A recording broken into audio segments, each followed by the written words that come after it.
أعوذ بالله من الشيطان الرجيم بسم الله الرحمن الرحيم الحمد لله رب العالمين والصلاة والسلام على سيدنا محمد خاتم النبيين وعلى آله طاهرين وصحابته أجمعين اللهم لا سهل إلا ما جعلته سهلا وأنت تجعل الحزن إذا شئت سهلا رب اشرح لي صدري ويسر لي أمري واحلل عقدة من لساني يفقهوا قولي. Құрметті шәкірттер, жамағат, біз алдыңғы екі дәрісте шайтан лаин, лағнеттелген шайтан қалай адамның жүрегіне кіретін жайлы сабақ өткенбіз. Біліңіз, имам Ғазали рахимуллах жүректі қасырға, яғни қасырды жүрекке теңеді. Үлкен қасыр бар деді. Қорғанда. Қорғандардың есіктері бар. Есіктерін қорғау керек. Есіктерді қорғамасан, дұшпан кіреді. Дұшпан сол қасырға кіретін болса, оны басқарады, оны бұзады. Әлгі дұшпандар, ол шайтан. Айтылған есіктер, ол шайтан, адамның сипаттары, жаман сипаттары. Қашан есік ашылады, дұшпан кіреді. Қашан біз жаман сипатпен сипатталамыз, шайтан жүрегімізге кіріп бізді басқаратын болады. Ашу-ыза, көреалмаушылық, дәмету, кедейлікпен қорқыту, зейнетті жақсы көру, тағы басқалар. Өткен сабақта айтып өткен едік. Бүгін сабақтың сол сабақтың жалғасы. Тағы есіктердің бірі, ең үлкен есіктердің бірі. Мұсылмандар жайында жаман ойға берілу. Бауырлар, біліңіз, егерде біз жаман ойлайтын болсақ, онда шайтан біздің жүрегімізді басқарады. Шайтан біздің жүрегімізге кіреді. Сөйтіп, әртүрлі жаман ой арқылы ғайбатқа, өсекке, жала жабуға, түрлі күнәға себеп болады. Жаман ойлау шариғатымызда тыйым салынған нәрсе. Тілмен біреуді жамандасаңыз, күнә болады, ғайбат болады, өсек болады. Дәл солай. Басқа біреулер жайында жаман ойлайтын болсақ, ол да күнә болады. Алла субханаху ва тааля Құран кәрімде айтады: "Астаизу билlah, я айюхаллазина аману жтанибу касиран миналлан, инна ба'далланни исмун." Ей иман келтіргендер, көптеген жаман ойдан сақтаныңдар. Расында кейбір ойлар дейді, ол күнә болады дейді. Сен ойлаған ойын, мұсылмандарға деген жаман ойын күнә болады.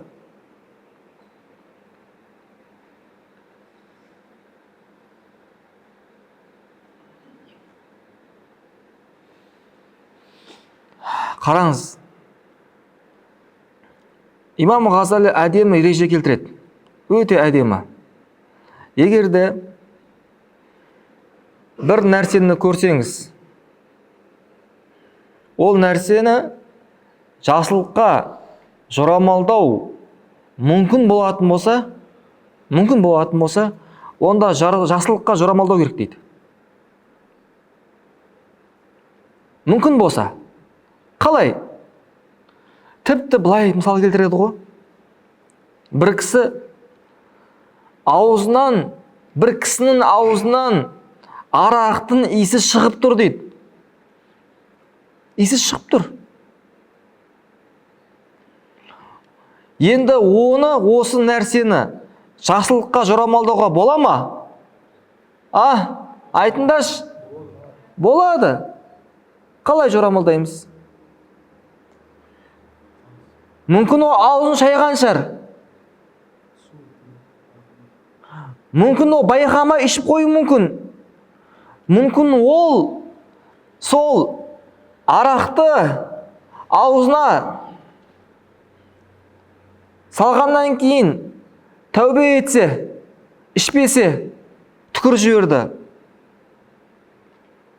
Толықтай ішпеді. Әртүрлі жорамалда бар. Мүмкін оны біреу мәжбүрлеген шығар. Яғни жақсылыққа жорамалдауға бола ма? Болмай ма? Болады ғой. Міне осындай жерлерде жақсы ойлау керек дейді.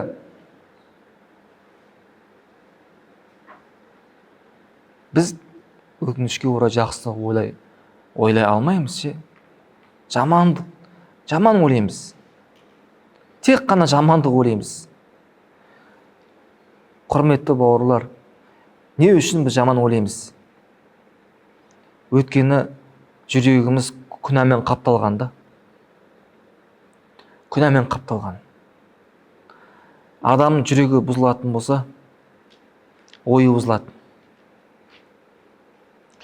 Пайғамбарымыз саллаллаху алейхи уассалам айтқан жоқ па? Біліңіз, адамның денесінде бір кесек бар. Ол түзелсе, бүкіл ағзалар түзеледі. Ол бұзылса, бүкіл ағзалар бұзылады дейді. Ал енді өз көзімен көрдің. Оны жақсылыққа жорамалдау мүмкін емес. Біреу Алла сақтасын шоқынды. Пұтқа табынды. Өз көзімен көрдің. Ондай кезде болады айтуға. Мынау кісі шоқынды, мынау кісі пұтқа табынды деп ше. Нақты көріп тұрсың ғой. Сол үшін бауырлар, біліңіздер. Осы қағиданы жаттап алыңыздар. Қай бір нәрсені жақсылыққа жорамалдау мүмкіндік болатын болса, жақсы ойла болды.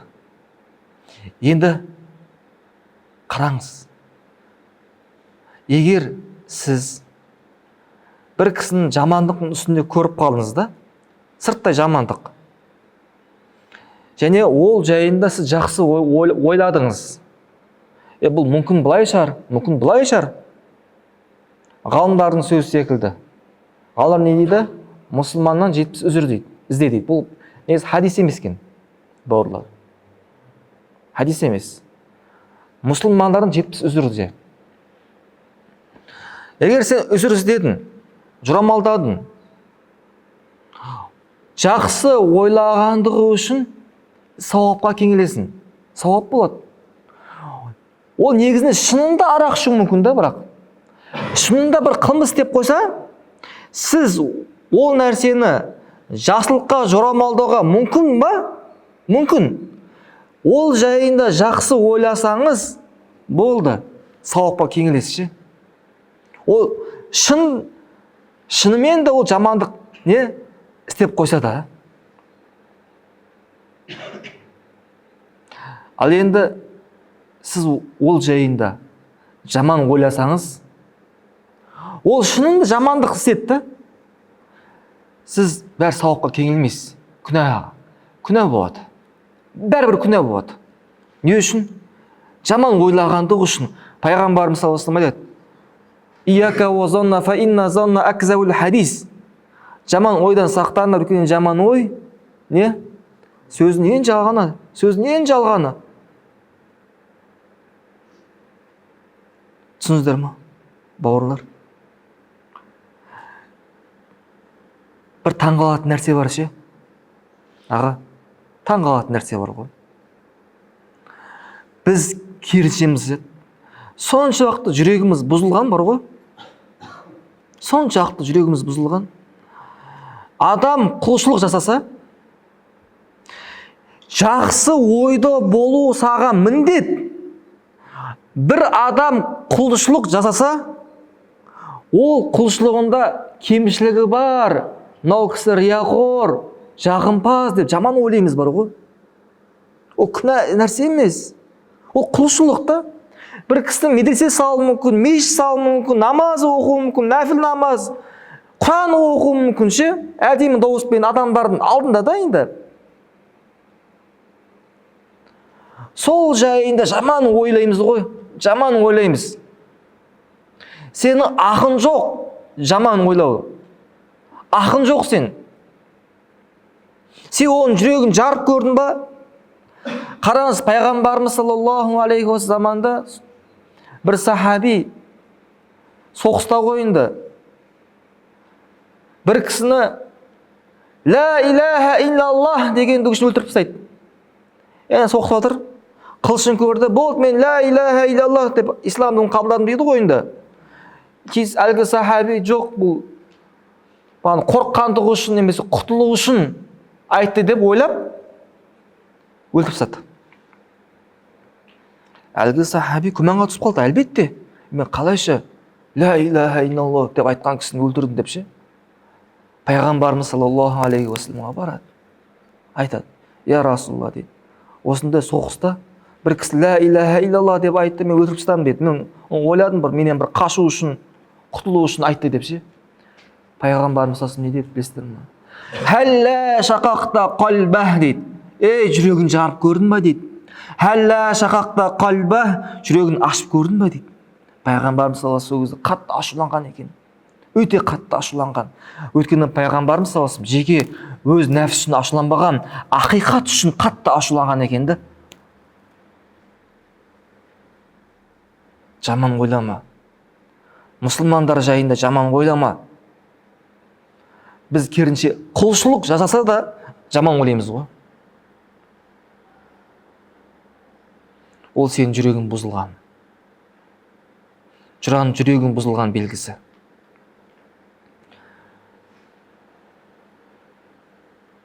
Сол үшін қашан біз біреу жайында жаман ойлаймыз, жүрегіміз қараяды. Яғни шайтан жүрегімізге кіретін болады. Кіріп алған уақытта енді жаман ой неге себеп болады дейді? Ғайбатқа себеп болады.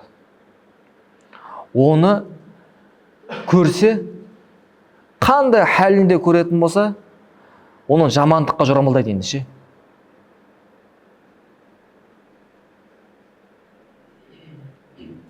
Бүкіл нәрсені жамандыққа жорамалдайды.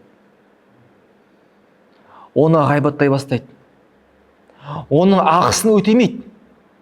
Мұсылман ақысы бар. Қандай ақысы бар? Сәлем берсе, сәлемге жауап беру. Ауырса, үйіне барып зиярат етіп, халін, жағдайын сұрау. Қайтыс болса, жаназаға бару. Сенен кеңес, ақыл сұрайтын болса, ақыл айту. Мұсылманның ақысын өтемейді. Мұсылман ақысын өтемейді. Және оны құрметтемейтін болады. Құрметтемейді. Өйткені оның ойында ол кісі жаман кісі да. Ол қаншалықты жақсы амал істеуі мүмкін, бірақ құрметтемейді. Оған қараған уақытта кемсіту, қорлық көзбен қарайды. Және өзінді одан жоғары қылып қарайды. Қараңыз, бұның барлығы сипат не? Жаман сипаттар. Құрдымға кетіретін сипаттар. Алланың азабына душар болатын сипаттар.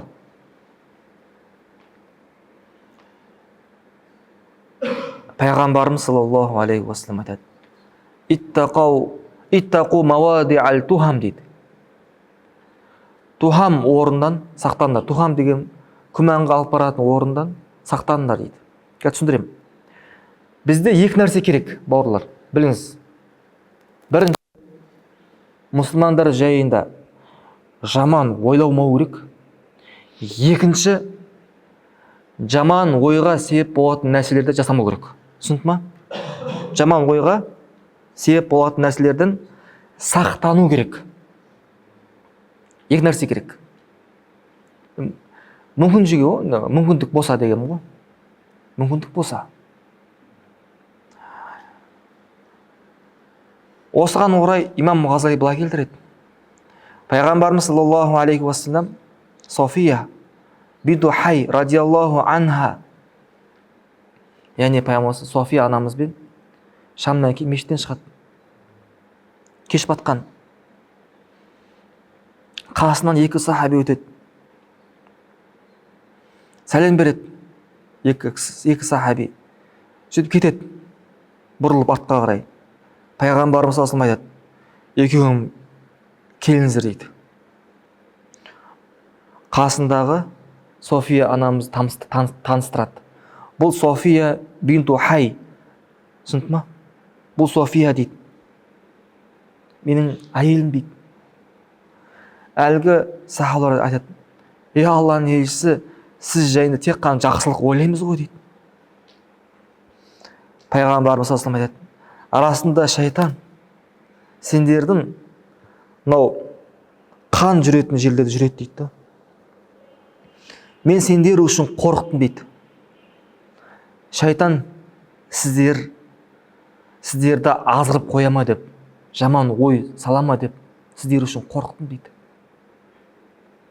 Қараңыздар, пайғамбарымыз саллаллаху алейхи уассалам қалайша сахабалар үшін жаны ашығанда. Өйткені сахабалар негізі жақсы ойлайды, бірақ та шайтан азғырып жаман ойға кеп болатын болса, олар үлкен күнәһар болатын еді. Сол үшін бауырлар, егер сырттай жаман көріністе болып қалатын болсақ, мысалы не? Бір адам мұсылман кісі, намазхан кісі, мешітке әрдайым жамағатпен оқиды. Кейде бір жерге бару керек болып қалады. Кейде бір банкке барып қалады. Банкке барған уақыт кредит алу үшін емес, пайыз алу үшін емес, басқа бір нәрсе үшін да. Сондай уақытта оны көретін болса, пәленше банктен кредит алып жүрген ғой деп жаман ойға бармау керек. Егер көріп қалсаңыз, сол мұсылман бауырыңызды онда айтып түсіндірдіңіз. Мүмкіндік болса да, мен бұл жерде кредит алу үшін келген жоқпын деген секілді ғой. Өйткені біліңіз, сіз үшін сіздерге жаман түрлі ойлар ойлауы мүмкін ше. Сізді көре алмайтын адам болуы мүмкін кейде ше. Осындай кезде адам ақталуға болады ше. Өзін жақтап шығуға болады. Түсінді ма? Не үшін? Ана кісі сен туралы жаман ойламау үшін ол күнәһар болып қалады. Түсінді ма? Сол уақытта үзірді айту керек. Бауырлар, біліңіз, жаман адамдар дейді. Адамдар жайында тек қана жамандық ойлайды дейді.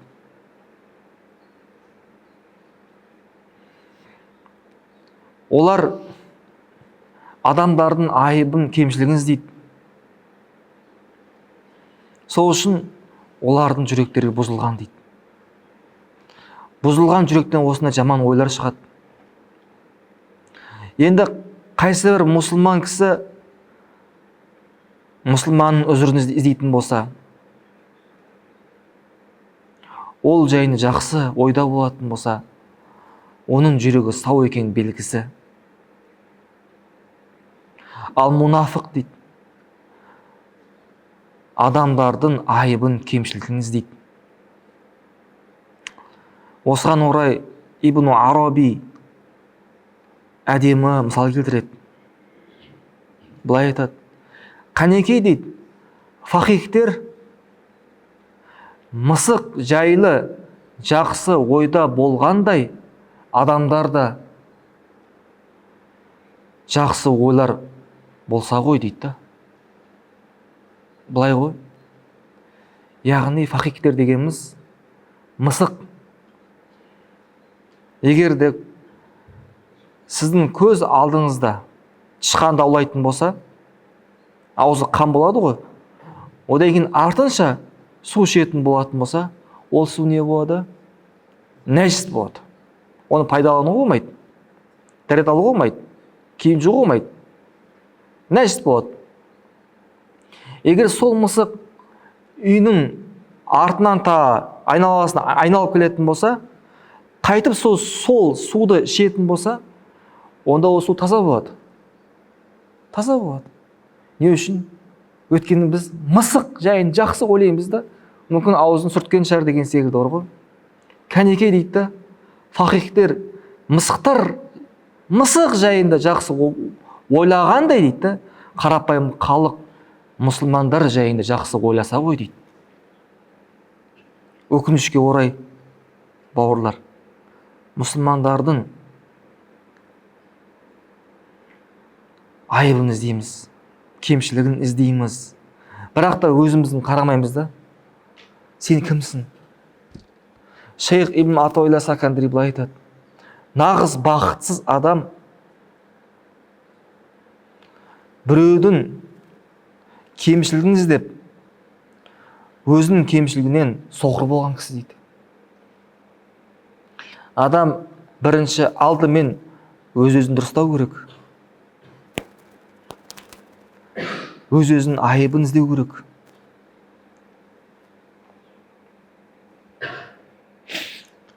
Енді имам Ғазали рахималла айтады: жаман ойға, егер бір кісі жайын жаман ойда болып қалсаңыз дейді, оның құтылу жолдары мынау дейді ғой. Оның құтылу жолдары оған дұға етіңіз дейді. Ең жақсы нәрсе не? Оған дұға ет. Бауырым, Аллахым оған хидаят бер, оған тауфиқ бер, отбасына берекет бер, кәсібіне берекет бер, Аллахым оған денсаулық бер, Аллахым оған тақуалық бер. Түрлі жақсы дұға ету керек екенше. Түсінді ма? Адам дұға еткен сайын не? Жаман ойдан арылады. Рас қой. Күнделікті дұға ете бер. Шайтан сізді азғырмайтын болады ендеше. Өйткені не үшін азғырмайды? Сіз дұға ол құлшылықта, а шайтан үшін оған дұға ету, сіз оған сол кісіге дұға етсеңіз, шайтан қиналады. Оған қиын болады, Аллаға жалбарынған сайын ше. Сол үшін дұға етпеу үшін сен жаман ой салмайды да. Түсінді ма? Жаман ой салмайды. Міне осыны қолданып көріңіз ше. Дұға етіңіздер. Құлшылық ол дұға ше. Одан кейін жаман ойдан тағы да бір үлкен қатер пайда болады, ол аңду.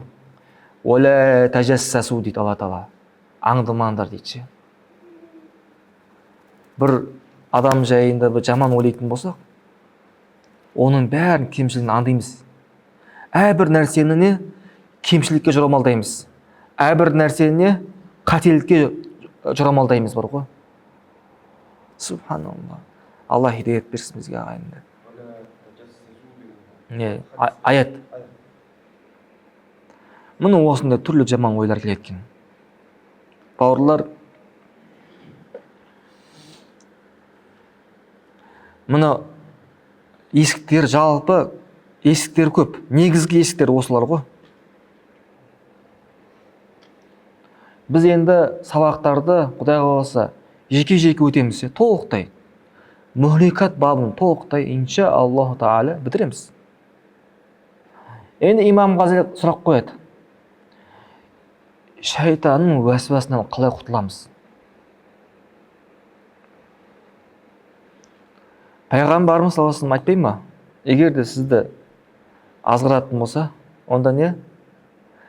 Алладан пана тілеңіз дейді да. Сол уақытта шайтан қашады.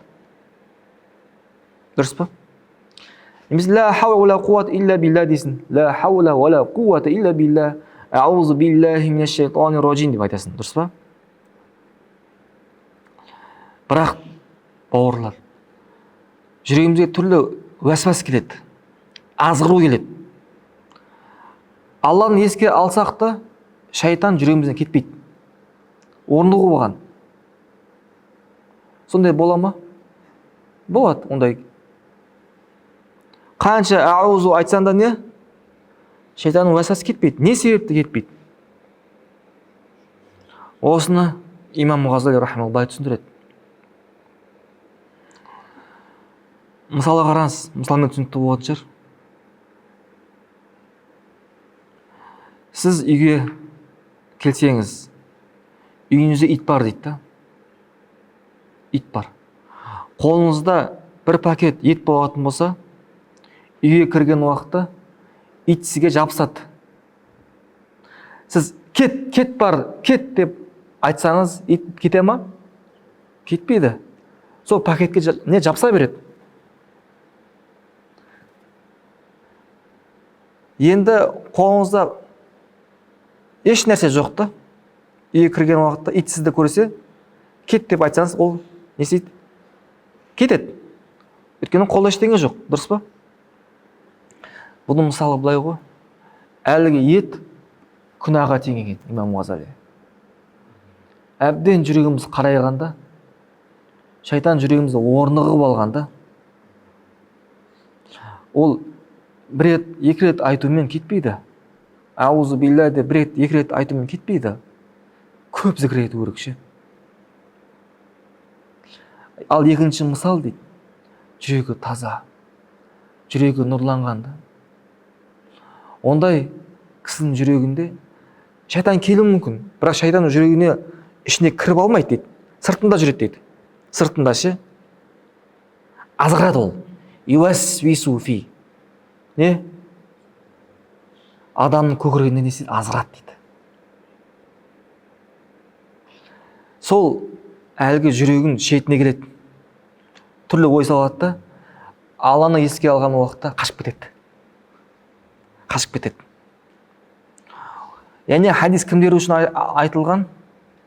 Аллаға жақын, жүрегі нұрланған да.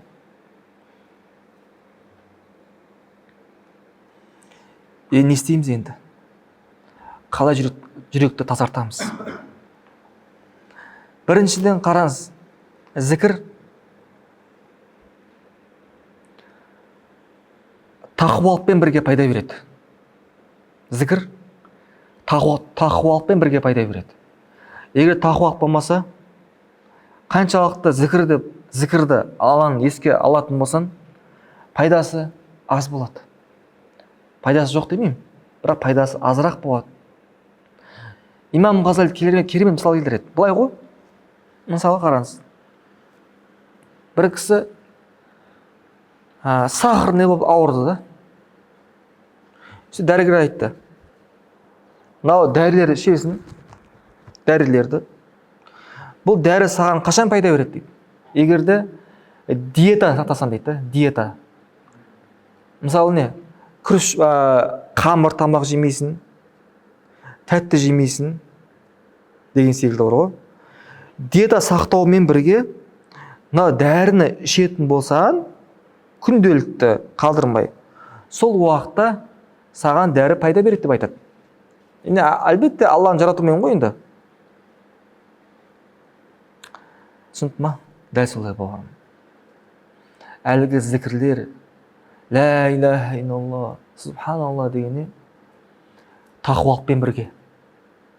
Тақуалық, Алладан қорықсаңыз. Тақуалық дегеніміз не? Харам етілген нәрседен аулақ жүру. Алла тағала бір нәрсе тыйды ма, қайтарды ма, ол жерде табылма, ол жерде көрінбе. Алла тағала бір нәрсені бұйырды ма, сол жерде бол. Алла тағала қайтарды ма, болды. Тыйл. Уаттақул махарим такун а'бадан нас дейді. Абу Хурайра радиаллаху анхуға айтылған өсиеттердің бірі ғой. Бүкіл үмметке айтылған өсиеттердің бірі. Харам нәрселерден сақтан, адамдардың ішіне ең құлшылығы көп сен боласың дейді. Харам нәрседен тыйл, сақтан. Соңында уақытта зікірмен Алланы еске алатын болсаңыздар, жүрек нұрланады. Ал енді кейбір кісілер бар, салауат айтады, тәсбих айтады. Тәсбихі машалла 5000, 10.000 мәрте, бірақ істегендері харам. Мұсылмандарды алдайды, ғайбаттайды, өсектейді, намазға немқұрай қарайды. Олардың зікірлері өте пайдасы азырақ болады. Кейде шайтан ләйін білесіздер ма?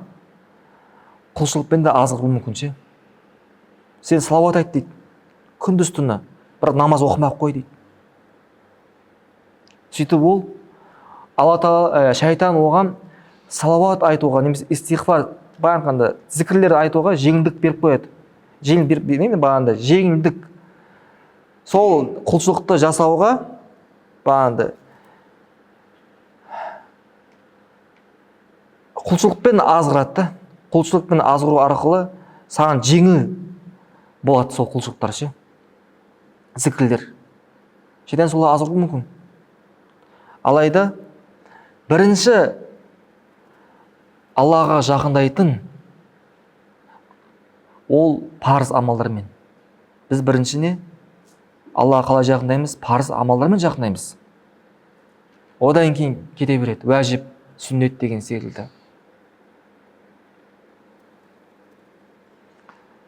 Омар радиаллаху анху білесіздер, сонша тақуа болған. Пайғамбарымыз саллаллаху алейхи айтады. Омар радиаллаху анху бір көшемен жүрсе, ол жүрген көшемен шайтан жүрмейтін дейді. Шайтан жүрмейтін. Түсінді ма? Мұны осындай дәрежеге жету үшін дейді, тақуалық пен зікір пайда береді. Енді имам Ғазали былай айтады. Сен жүрегің қандай екен тексеруге қаласан дейді да, зерттеп, оны намаз оқып көрші дейді. Намаз оқып көр дейді. Намаз оқысан, түрлі уәсуастар, жаман ойлар, немесе намаздың рахатын сезбейсің. Алланы ойлай алмайсың, бірақ намаздасың.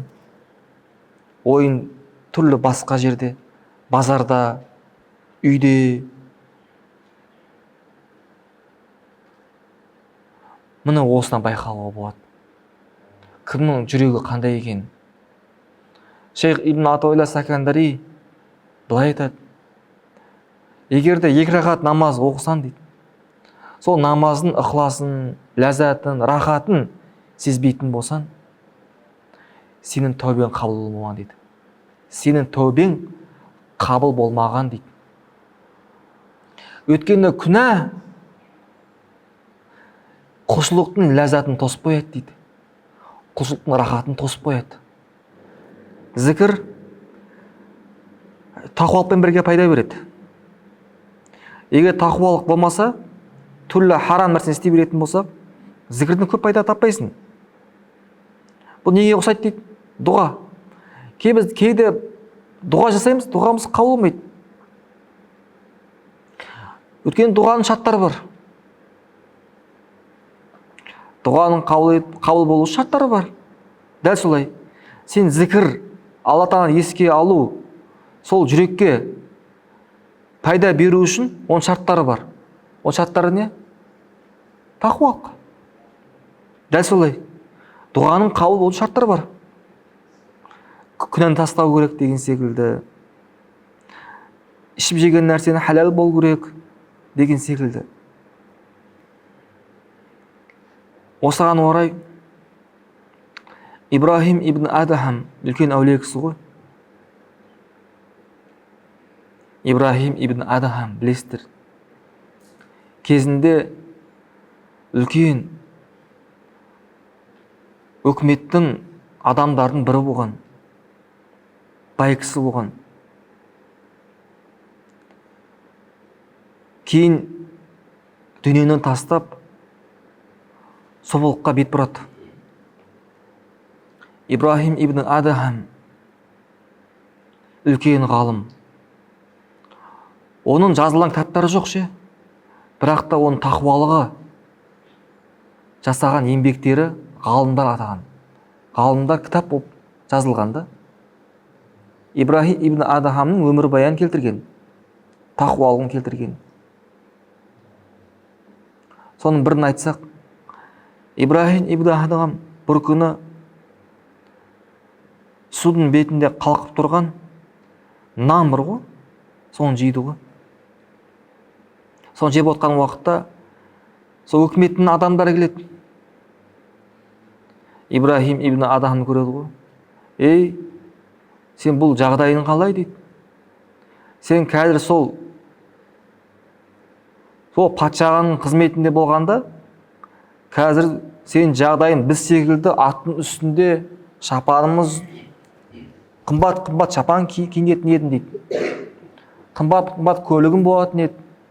Үлкен қасыр сарай болатын еді деп айтады ғой. Сол уақытта Ибрахим ибн Адхам күлімсіреп былай жауап береді. Нахну фи лаззатин лау арафуха ал-мулук лақатала алейха бисуюф дейді. Біз сондай иманның рахатындамыз дейді. Сол иманның рахатын патшалар білсе дейді. Сол бізден сол рахатты алып қою үшін қылыштармен соғысатын еді дейді. Бірақ олар білмейді ғой рахатты ше. Әр адам өзінің рахатын іздейді. Біреу дүниеде, мансапта, атақта ше. Бірақ шынайы рахат, иманның рахаты. Сен азатсың. Сен тек қана Алланың құлысың. Сен дүниенің құлы емессің. Сен дүниені басқарасың. Дүние сені басқармайды. Міне шейх Ибрахим ибн Адхам былай айтады. Бір кісілер келеді. Я Ибрахим ибн Адхам дейді. Бізге не болды дейді. Біз Алладан дұға етеміз, сұраймыз. Алла Тағала біздің дұғамызды қабыл етпейді дейді. Аят бар емес пе? Удууни астажибу лакум. Менен сұраңдар, сендердің дұғаларының қабыл етемін деген аят бар. Біз дұға етеміз, сұраймыз Алладан, бірақ дұғамыз қабыл болмайды дейді. Бұның себебі не дейді? Я Ибрахим Адхам, айтшы бізге дейді ғой. Сол уақытта айтады. Сендердің жүректен өліп қалған дейді. Сендердің жүректен өліп қалған дейді. Әлгі олар не себеп болды дейді. 8 себеп болды дейді. 8 себеп болды дейді. Сендер Алланы таныдыңдар, Алланың ақысын өтемедіңдер бірақ дейді. Бірақ та Алланың ақысын өтемедіңдер дейді.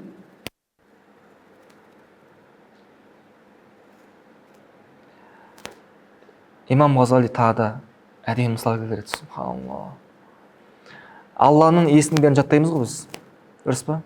Басир, алим. Алла Тағала көруші, білуші, дұрыс па? Ас-сами, естуші. Имам Ғазали былай айтады.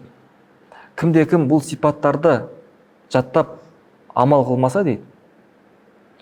Ол сипаттар жүрекке орнықпаған дейді. Яғни Алланың есімдері бар ғой. Сен жүрегіңде орнықпаған дейді. Егер орнықсан, сен Аллаға қарсы келмейтін едің, амал қылатын едің. Өйткені құр Алла Тағаланың есім сипаттарын жаттап, оған амал қылмасан, пайда бермейді. Ол мысалы былай дейді. Мысалы бір патшаның қызметінде болдым дейді да. Патшаның сипаттарын жаттап алдым. Бойы ұзын, жуан, қара торы.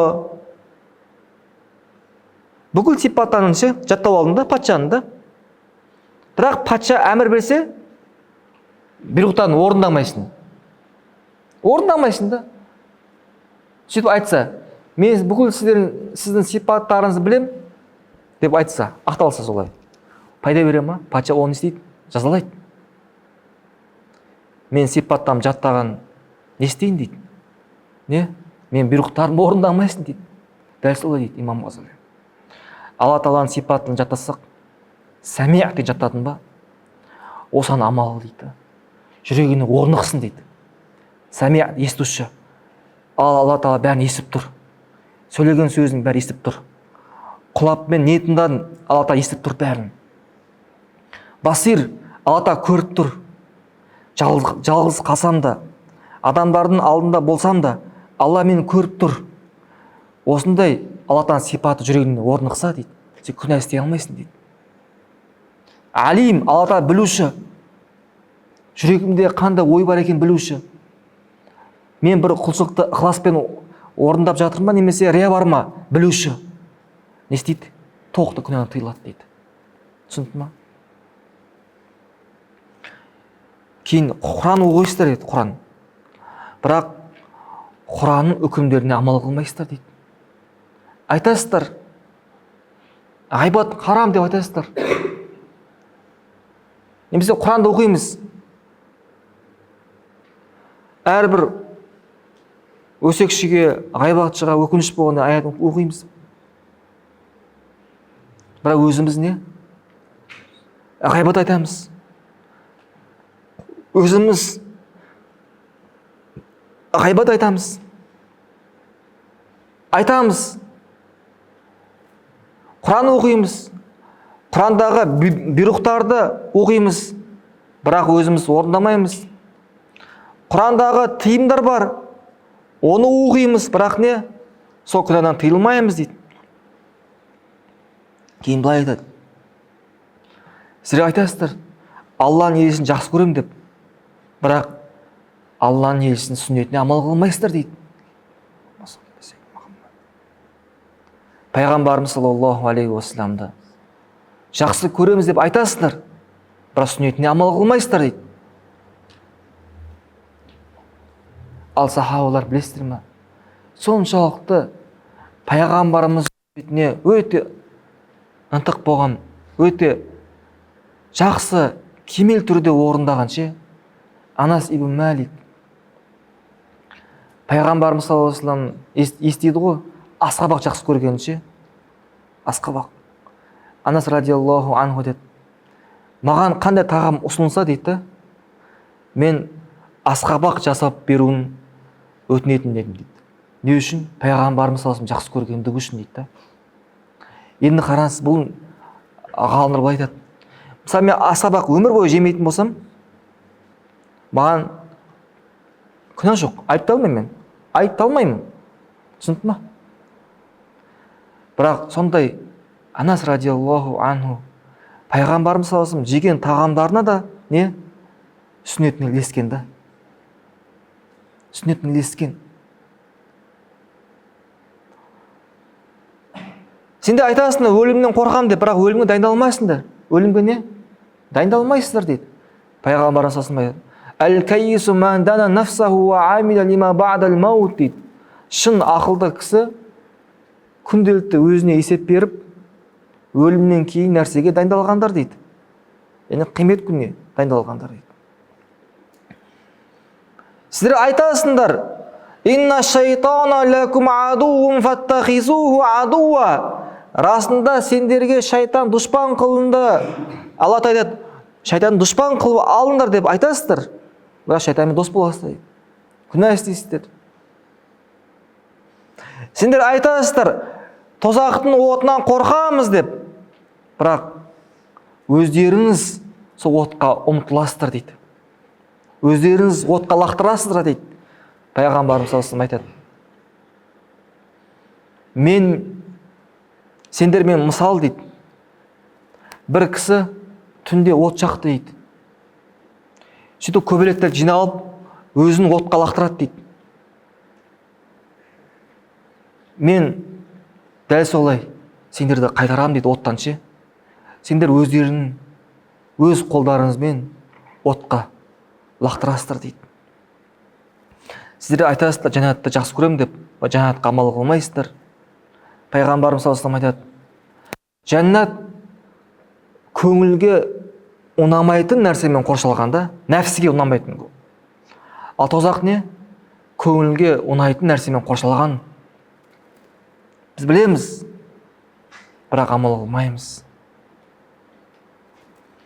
Мұсылмандардың айыбын іздейсіздер дейді. Кемшілігін іздейсіздер. Сондықтан сендерге Алла Тағала ашулы болды. Ендеше сендердің дұғаларың қабыл болады дейді. Түсінді ме? Мұны бауырлар. Сол үшін зікір мен тақуалықпен бірге жүру керек. Зікір пайда беру үшін. Субханакаллахумма бихамдика ашһаду ан ла илаха илlalloh. Настағфирука ва натубу илейк. Алла разы болсын баршаңызға.